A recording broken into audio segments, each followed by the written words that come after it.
What's up, guys? Welcome back. I'm Eladatsi. So, guys, every job has its own occupational hazards, and these occupational hazards could be in the form of the person being disabled, and the worst thing that could happen is the person losing his or her life. And then when such a thing happens, they are compensated or their families are compensated. And how much so are state securities agencies? I mean, that is what is happening in our state security agencies. So be it the military or the police service or immigration, just all the state security agencies, when something happens to somebody in the line of duty, the person is compensated. Now, according to the IGP who was speaking at a lecture at KNUST, he says that when a police officer dies in the line of duty, a family member, a qualified family member, will replace the police officer who died in the line of duty. He said, "We have provisionalized the environment to the level that when you, an officer, die in line of duty, with all the courtesy that we give, we also open the opportunity for a child of yours or a brother who is qualified to be recruited to take your place.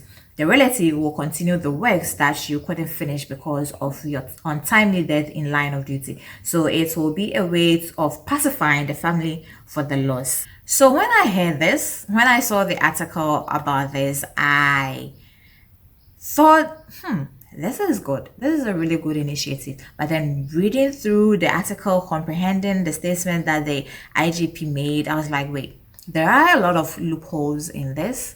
Even though it is a good initiative, there are a lot of loopholes. There are a lot of questions that needs to be answered when it comes to this initiative by the IGP. And look, there were a lot of people on the net, especially Facebook, were going crazy about this initiative by the IGP. Some in support of it, some were like, nah, there's something wrong with this initiative. Well, according to this person, if these family members are qualified, why don't they apply to be part of the police than wait for their relative to die so they can be recruited as replacements?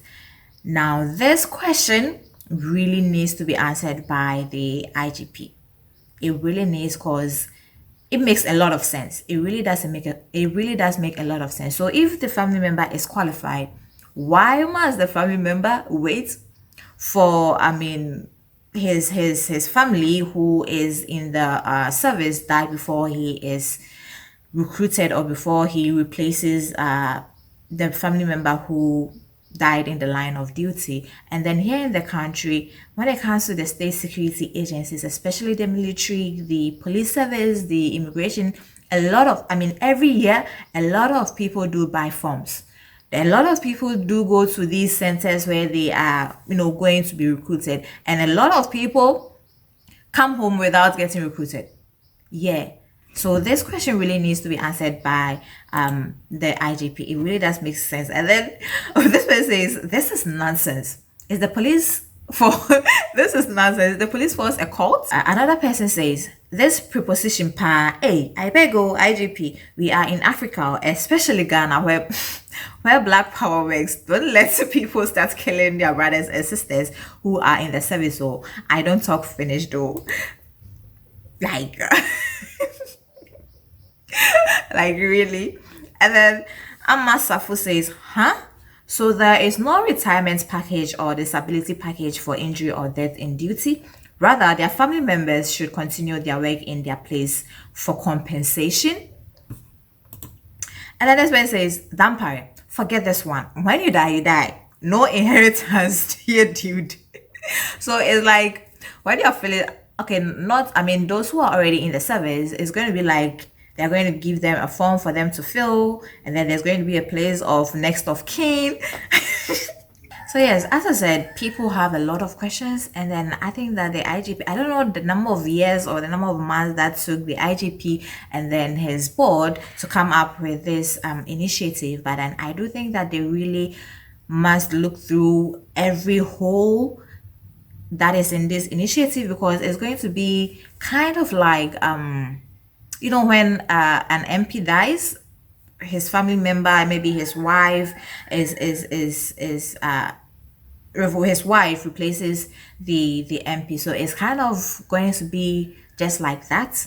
And then, as I said, there are a lot of people here who every year pick up forms to be recruited, but then they don't. So if this police officer dies in the line of duty, and then his family member is recruited or is used to replace him, then it's kind of going to be like a family something. You get what I'm saying? This is something. This is a question that a lot of people are going to pose to the IGP. So yes, I think that they should really sit and then make sure that every question that comes up in their minds and also in the minds of the people should be answered. And then yeah, because people are going to think that this isn't fair, and then in a way it kind of isn't fair. It kind of isn't fair to a lot of Ghanaians as well. So yes, we get that they are in the service, these service state security agencies, the officers there are to, protect the country, to protect the citizens, but also in a way it is kind of like there isn't going to be an empty seat when it comes to the police service. So it's like when a police officer dies, unfortunately, yes, there's going to be an empty seat, but then that empty seat is going to be occupied by the family, and then that is what is going to be happening every year. Every year, I mean, when this kind of unfortunate incident happens. So, yeah, I think it is a good initiative, but also it has a lot of loopholes, as I've been saying. So yeah, so yes, this is it, guys. Let me know what you think about this initiative by the IGP. Do you think that it is worth it for I mean, the police service to be recruiting or to be replacing their officers who die in the line of duty with the family members? Do you think that it is fair to the whole country? Do you think that it is fair to people who pick up forms every year, go and then spend so much time at these centers, but then come back with a negative response? Do you think that it is fair to everyone, both the police officers and also the citizens of the country? So yes, let me know in the comment section what you think. Also, don't forget to subscribe to this channel and also turn on the post notification, because I don't want you to miss any episode that I upload.